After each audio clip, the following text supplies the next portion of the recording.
Ahoy there, lads and lasses, sailors and landlubbers. Welcome to another video about Sea of Thieves. I've decided to return to the seas with my trusty first mate at an excellent time, as a new update has just landed on our shores, and this one seems to be an exciting one. I'll be covering the newest additions to the game, while also discussing some changes that have been made, and how the game may be improved in the future once known issues are resolved. Without further ado, let's raise anchor and set sail. We'll start off with the biggest addition of note in this update, the new Ashen Lords. These new powerful skeleton lords are apparently the big bads working for Captain Flameheart himself. There are 4 different varieties, but they all have the same moveset. From what I've seen, they function extremely similarly to the skeleton lords we all know and hate from the final battles at Skull Forts. The Ashen Lords have the basic moves of the Skeleton Lords, including their area of effect ground smash attack, as well as a melee lunge. In addition to these basics, the Ashen Lords also have a number of other attacks at their disposal to ward off any adventurous pirates. They can breathe fire at you, throw molten rocks at you, cover the battlefield in an extremely thick cloud of ash, or they can call down a meteor strike on their location. When finally defeated, these Ashen Lords will cause a number of geysers to erupt on the island you're on, revealing hidden treasures. The Lord himself will also drop our next talking point, the Ashen Winds Skull. This here's what the Ashen Winds Skull looks like. It seems like a fairly benign piece of loot to turn into those necrophiles, the Order of Souls. However, upon closer inspection by pressing the right trigger, you'll find that the skull can open its maw to release a torrent of flames upon whatever you're facing, whether that be skellies, other pirates, or even a ship. Basically, you'll have a pirate-age flamethrower on your hands.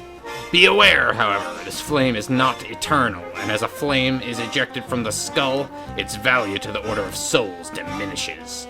Use up all the flame, and you'll find it's worth significantly less than what it would have been if it was full. Do you choose the loot, or the power of the flame in your hands? Let me know in the comments down below. Now that we've covered the biggest additions to the seas, let's cover some of the quality of life improvements that Athena has blessed us with. When a skelly ship is defeated and sunk, regardless of the size of the skelly ship, it will drop a storage crate with a variety of resources to hopefully replenish what was lost in the fight against these undead ghouls. You'll also find that as you engage with the skelly hordes on their home turf, they'll be more aggressive when that wave horn blares. There's now less of a delay between skeletons spawning after the horn sounds, meaning that Skull Forts can theoretically be completed quicker, hopefully before other scurvy privateers happen upon ye. There are also a couple of new features that I feel are worth mentioning, as they are geared towards helping people to have an easier access to the game. You can find an entire list of accessibility features on the Sea of Thieves website, but the 2 features I feel are most worth noting are the auto-centering camera option and the auto-float option. These features aren't game-breaking by any means, but I can see how they can make the game more accessible to people of different skill levels. The auto-centering camera may help people more easily orient themselves while underwater, or if they feel some sort of virtual seasickness, in which case this may not be the game for them. This feature basically allows the game to recenter the camera with the horizon when the camera control stick is released for a short time.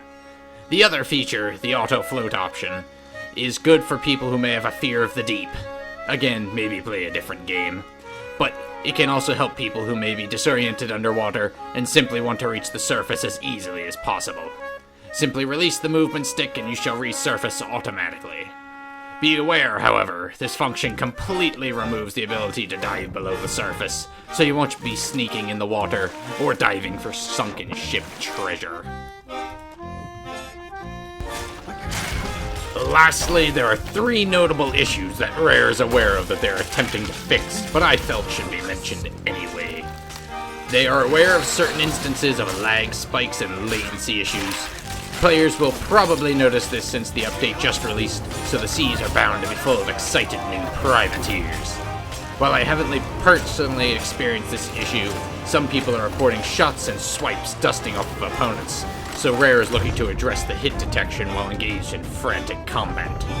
Something I have noticed for a while is that container menus won't update for a while after items are added or taken out. This isn't a major issue, but when you need to grab items quickly for a fight, this can prove deadly. So I thank ye for watching our entire video. I certainly hope it was informative enough for you. We're excited for the changes out there on the Sea of Thieves, and we love to hear your favorite tales from the Ashen Winds update.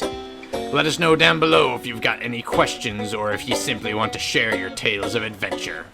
Again, I thank you for watching, and I hope you have a great week coming up upon the seas. This has been Captain Doodleman149, and that's Sir Freaky over there on the strings, and we will see you later.